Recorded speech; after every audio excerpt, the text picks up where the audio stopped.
Monsieur Maurice.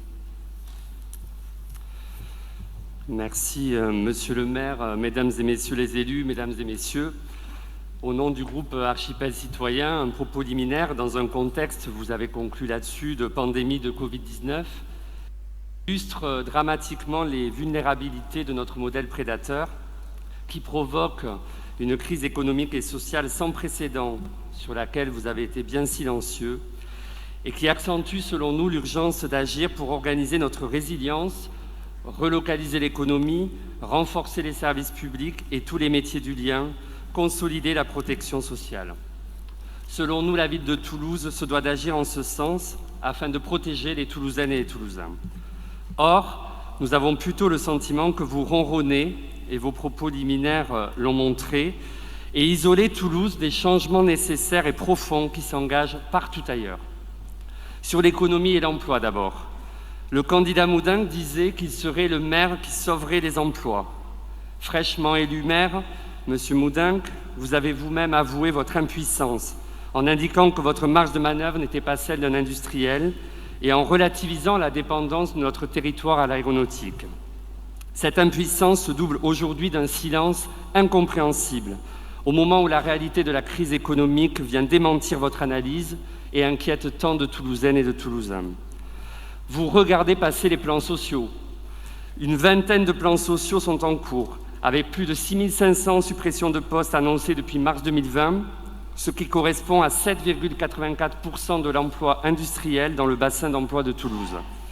Outre Airbus, les entreprises Daher, Liber, Scalian, Thales, Expleo, Stelia, Cimer ou encore Sogeclair, la liste s'allonge de jour en jour.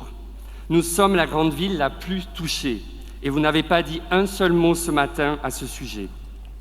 En 6 mois, plus de 13 000 emplois ont été envolés.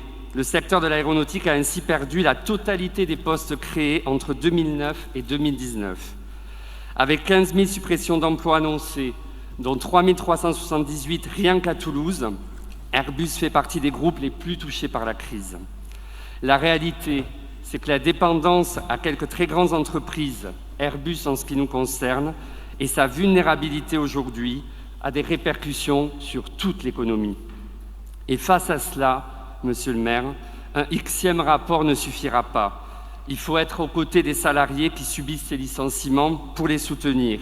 Il vous faut assumer la place de premier magistrat de la capitale de l'aéronautique pour mettre autour de la table non pas seulement quelques personnes dites experts, mais tous les acteurs concernés, l'État, les collectivités, les chefs d'entreprise, les salariés, les chercheurs, les citoyens, et que nous construisions ensemble des réponses qui préservent les emplois et les compétences d'aujourd'hui, tout en accompagnant la conversion et la création des emplois de demain. Sur le plan social ensuite, protéger les Toulousaines et les Toulousains passe aussi par le soutien du secteur associatif notamment. En la matière, votre politique s'inscrit dans une approche très cloisonnée. Pour vous, Monsieur le maire, la culture se résume à une juxtaposition de secteurs, le sport à un certain nombre de clubs et de manière générale, une association à un simple statut juridique. Cette approche montre selon nous ses limites, alors que l'enjeu est bien global, transversal et ne peut plus se réduire à des réponses au coup par coup. La reconnaissance des apports essentiels du secteur associatif représente un enjeu majeur pour le groupe Archipel Citoyen. Nous encourageons notamment à questionner le modèle des appels à projets qui tend à mettre en concurrence les associations entre elles au détriment de la coopération pourtant indispensable dans le moment que nous traversons et ce qui les empêche aujourd'hui d'inscrire leurs actions dans le moyen et long terme.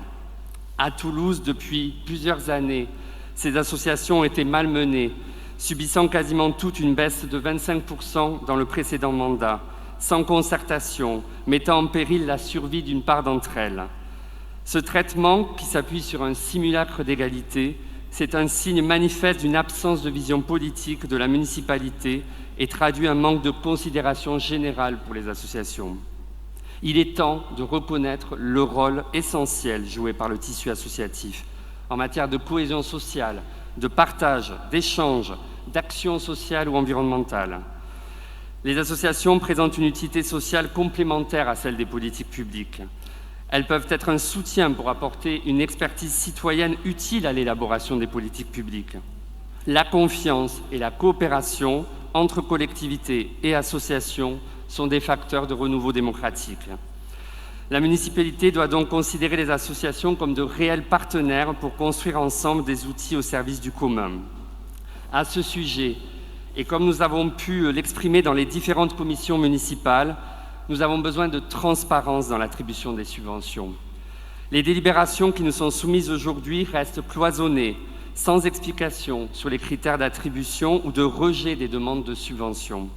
Par ailleurs, elles restent dans la logique d'un soutien diminué de 25% qui avait été engagé dans le précédent mandat.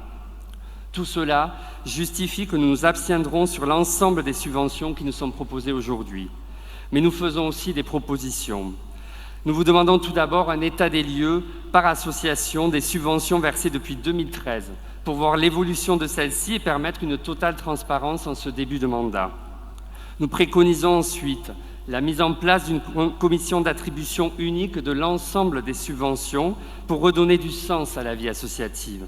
Cette commission pourrait être composée, outre d'élus de la majorité bien sûr, d'élus d'opposition et de citoyens tirés au sort. Nous proposons enfin la signature d'un pacte général qui illustrera la reconnaissance et la confiance mutuelle entre la collectivité et les associations. Ce pacte pourrait prévoir la signature de conventions d'objectifs et de moyens en lieu et place des appels à projets avec la majorité d'entre elles. En matière d'écologie, enfin, protéger les Toulousaines et les Toulousains passe aussi par l'engagement d'une politique écologique résolue. Mais en matière d'écologie, à Toulouse, ça sent le sapin.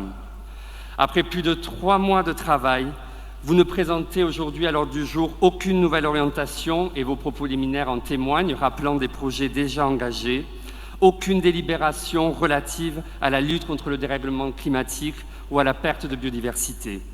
La seule délibération qui prétend parler d'écologie est votre vœu sur l'installation de sapins naturels, bien que la décision proposée soit générale et ne porte même pas sur cela. Tout cela serait risible si la crise écologique n'était pas un sujet aussi grave. Pendant que vous essayez de vous cacher derrière la polémique d'un arbre, les autres grandes villes, elles, engagent une forêt d'actions écologistes. Une cellule d'aide aux entreprises, l'expérimentation du dispositif zéro chômeur, des pistes cyclables et une politique vélo ambitieuse, de nouveaux transports en commun, la végétalisation de pleine terre, un budget genré pour mettre en œuvre enfin une politique d'égalité femmes-hommes, une politique culturelle renouvelée, l'encadrement des loyers, la réduction des risques naturels et industriels. Votre immobilisme en la matière sur tous ces sujets nous inquiète tant les enjeux sont vitaux. Et à ce titre, nous serons encore force de proposition en présentant des vœux. Un vœu relatif au lieu culturel Le Pavillon Mazas que vous vous étiez, comme nous, engagés à défendre pendant la campagne électorale. Un vœu sur l'encadrement des loyers pour que Toulouse rejoigne les villes de Paris, Lille, Lyon, Bordeaux qui s'y engagent. Et enfin, un vœu relatif aux risques industriels dans notre ville, touchée par le drame d'AZF, dont nous fêtions le tragique 19e anniversaire récemment.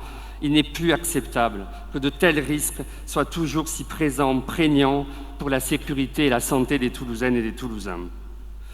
Nous ne souhaitons pas que Toulouse subisse l'isolement dans lequel vous l'enfermez et dont votre défaite à la présidence de France Urbaine en est aussi le témoin récent.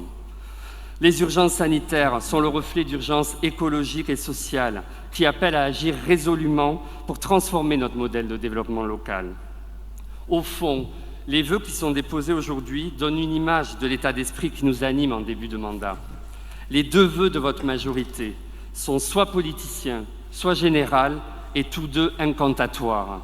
Les 3 vœux de notre groupe Archipel Citoyen sont force de proposition, concrets et répondent à des enjeux sociaux, culturels, de santé et de sécurité en prise avec les réalités vécues par les habitantes et habitants de Toulouse. Face à une majorité de l'incantation, nous resterons des élus constructifs et déterminés à faire en sorte que notre ville ne sombre pas dans un immobilisme dévastateur face aux nécessaires transitions écologiques, sociales et démocratiques dont les Toulousaines et les Toulousains ont tant besoin. Je vous remercie.